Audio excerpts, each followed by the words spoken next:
James Gunn's Superman is out now in theaters. Don't forget to check out the DC Studios Showcase podcast if you want to keep up with not only news about upcoming DC projects, but you can learn a lot about not just Superman, but everything that's being put out there from DC. Hosted by Frankie Smith, Tyler Coates, as they are joined alongside their comic correspondent, Coy Jandreau, who knows a heck of a lot about comics, as they discuss the film, discuss the story going into the movie. You're going to get exclusive interviews and exclusive information on the DC Studios Showcase podcast. I'll leave a link in the description. Check them out. Okay, so I saw Superman a second time. Now, I'm going to tell you, I had a bunch of friends tell me that, oh, well, I think you'll like Superman more when you see it the second time. And sometimes movies are like that, because in my review for the film that I did here on the channel, I liked the movie a lot, but I didn't really love it. Like, it has some issues. It kind of threw me for a loop. After seeing it a second time, things, like, it's not that my opinion changed. I still don't love this movie as much as I do the Richard Donner movies. And I still think that had I been in charge, I would have done something a bit different. But I do notice upon second viewing, I did notice some things that I did not notice the first time, which usually that happens with a lot of great movies. A lot of great movies, every time you watch them, you notice something or you appreciate something that you never saw or appreciated before. I mean, Pulp Fiction, I've talked about it. It's my favorite movie of all time. Every time I watch that movie, and at this point it's been hundreds of times, I learn something new or I witness something new, like I appreciate something new. And with Superman, I think what happened here was that because the movie drops you in mid-fight, Superman's already been around 3 years. Oh wait, actually, spoiler alert. I'm going to go into spoilers for the movie. So if you haven't seen it yet, click off the video, okay? Alright, just letting you know. So the fact that Lex already hates Superman, the fact that Clark is already with Lois, like all those things kind of threw me off. And for a while, like the first half of this movie has such a brisk pace that it's almost like your brain is trying to catch up.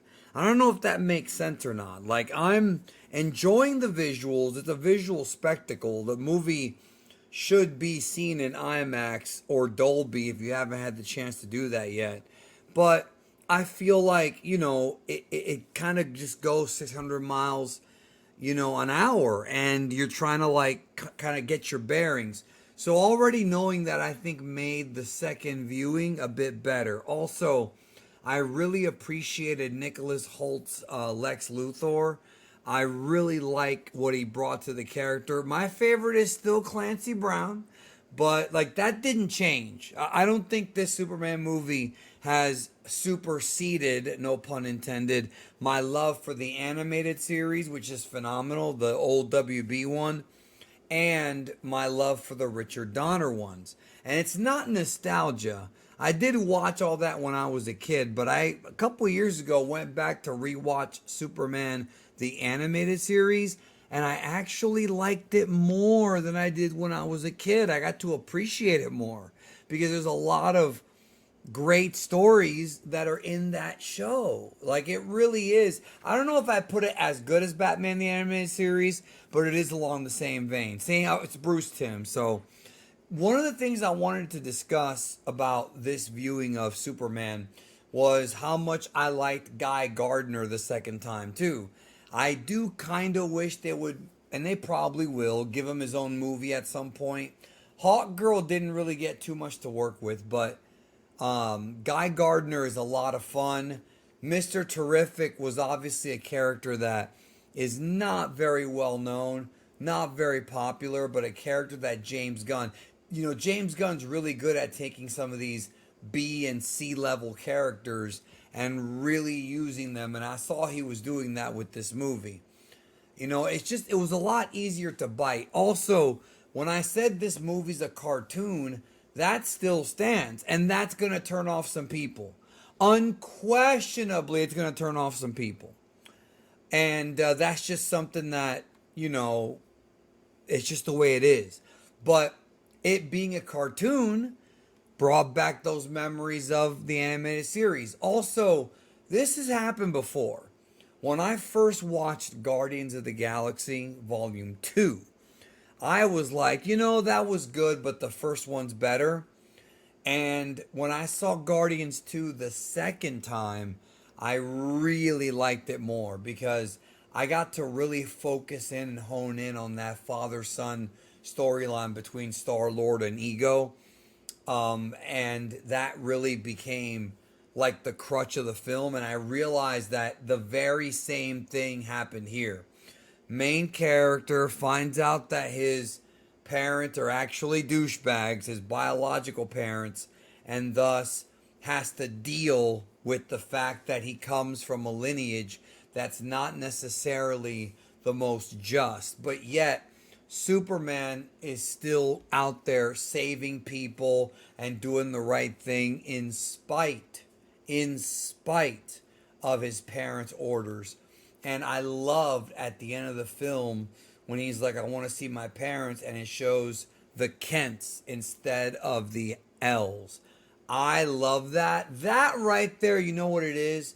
That is what Rise of Skywalker tried to do with Rey Skywalker and failed miserably.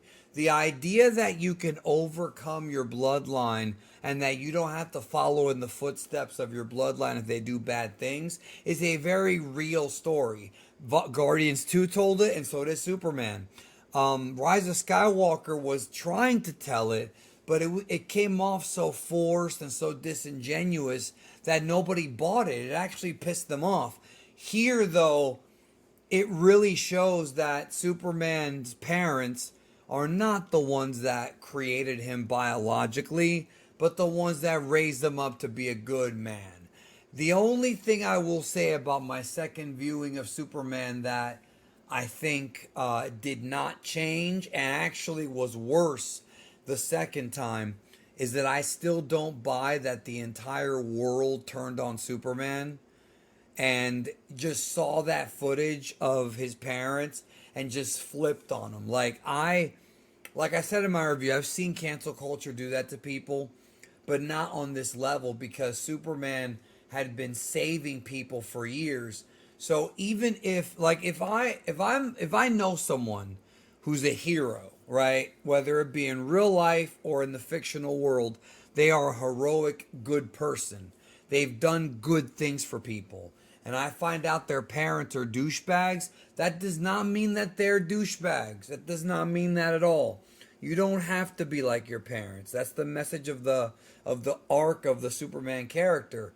But for the people to just turn on him like, bro, this guy's been saving lives for years. You see one piece of footage of his parents, suddenly you want to throw trash at him? And then when you throw trash at him, you're provoking him into actually taking over. He's been there for 3 years and has not conquered the planet. Yet you don't even see that. That was stupid. That is the one part of the plot that I think is lazy. I don't think that was executed well. I actually think Snyder executed it a little bit better because there was like a mix of people who believed in Superman and those who didn't. This movie, it felt like 95% of the world just flipped on him after a piece of footage came out from his parents. That's the one thing that I think the repeat viewing did not help for me. The movie itself, though, was still a lot of good. That is the one big flaw of the story. Part of me still wants to see like what happened during those 3 years.